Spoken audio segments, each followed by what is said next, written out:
काल गाडी जरा पाटसला थोडंसं किरकोळ काम होतं आणि ज्या लोकांना आपली कधी ओळख नव्हती म्हणजे ते लोक आपला चेहरा पाहून आता हात करतात, गाडी बघितलं तरी हात करतात, ओळख पडली म्हणायचं असं थोडा अनुभव आला.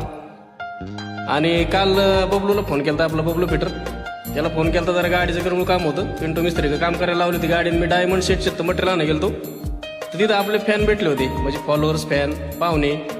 काल ते रुपनवर पाहुणं भेटलं होतं, अनिल पालवेंच्या घराच्या शेजारचं आपलं पाहुणं आणि गर्दडे पाहुणं, गर्दडे कॉम्प्लेक्स म्हटलं ती सांगत होते शिवामामाची ओळख. आणि रुपनवर पाहुणं सांगत होते बाजीराव शेठ बरोबर व्हिडिओ काढला ना त्यांची ओळख. ठीक आहे. सीधा आबा काल थोडा आजारी होता, मग म्हणलं सीधा आबा नको पाटसला बोलवाय. काल मी एकटाच होतो, पण मला लय लोक भेटली राव, मायंदाळे लोक भेटली, मला ती ओळखायची, चेहरा भेटली, म्हणायचे अहो तुम्ही व्हिडिओ बनवता ना. हा म्हणलं मग चला चहा पिऊ, काय चाललंय, बरं वाईट इचरायची.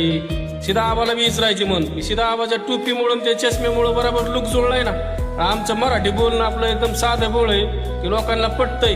आणि मित्रांनो असा सपोर्ट करा बरं का. आणि तुमचं मनापासून धन्यवाद आम्हाला फॉलो केल्याबद्दल, सपोर्ट केल्याबद्दल. आणि चांगलं म्हणताना तुम्ही आम्हाला लय भारी वाटतं म्हणून सीधा आबाला मी सांगितलं, खुश झाला गडी झाला सीधा आबा खुश. हा तेव्हा अंगठा दाखवतो म्हणजे खुश झालाय तू. त्याला काय बोला येत नाही एवढं, पण आपलं माझ्यावर असतो सारखं ते कंटिन्यू.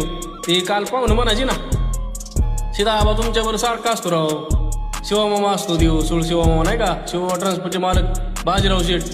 बाजीराव शेठ बरोबर व्हिडिओ केलं, तिला व्हायरल झाले, त्यामुळे जरा ओळखायला लागले लोक. आणि आमचं व्हिडिओ चांगला असतील बरं का भावानं, बघित जा.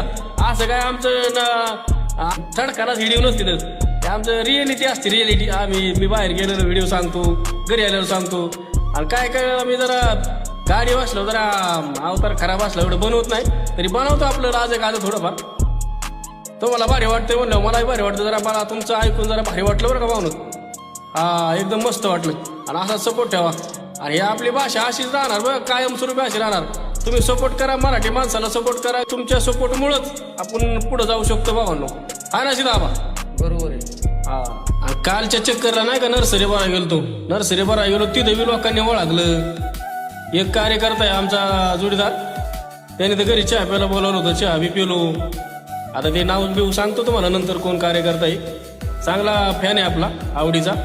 आणि तिथून मग 40 गावाला गेलो, तिथं बी लोकांनी ओळखलं. माघारी आलो, ते एक व्यापाऱ्याचा माल आणला होता शिरूरचा, त्याने बी ओळखलं मला. त्यांनी बटक्यानी गाडी खाली करून घेतली. म्हणजे ओळखीचा हा थोडा फरक होतो, म्हणजे सोशल मीडिया बोलण्याचा हा थोडा फरक झाला भावांनो. कसा फरक झाला की लोक ओळखायला लागली, आयला माणूस काहीतरी करतोय, ओळखीचा चेहरा वाटतोय, असं वाटलं जरा फरक होतो. आणि माणसाला किती टेन्शन आलं, आणि एखादा असा सोशल मीडियावर आपला चेहरा पाहून ओळखीचा रामराम घातला तरी आयला बरं वाटतो, टेन्शन दूर होतं. म्हणजे माणसाचा बुवाच्या हलका होतो डोक्याला, असं भारी वाटतं मित्रांनो. आणि मी एकटा काही करू शकत नाही बरं का, तुमच्या सपोर्ट शिवाय. तुम्ही सपोर्ट केला ना म्हणून ही भावांनो, पहिलं म्हणजे तुम्हाला मनापासून धन्यवाद. तुमच्या सपोर्टमुळं एकटा मी काय करू शकत नाही किंवा सीधाबा काय नाही. मी फक्त बनवतो आणि तुमच्यापर्यंत पोहोचवते. तुम्ही बघताय, लाईक करताय, ह्याच्यामुळं माझी थोडी तुमच्यापर्यंत ओळख वाढली. आणि तुम्ही केलं म्हणूनच भावांनो, तुम्ही सर्व सपोर्ट करताय ना म्हणून चाललंय बरं का हे. तुम्ही नाही कुणी सपोर्ट केला तर कुणाचं काय व्हायरल होऊ शकत नाही, काय नाही. हे तुमच्यामुळं, पब्लिकमुळं, मित्रांमुळं, दोस्तांमुळं, सगळ्या सबस्क्राईब फॉलोअर्समुळं हे चालतंय भावांनो. आणि तुमचं मनापासून धन्यवाद. आणि असा सपोर्ट करा, मराठी माणसाला लाईक करा, शेअर करा, सबस्क्राईब करा.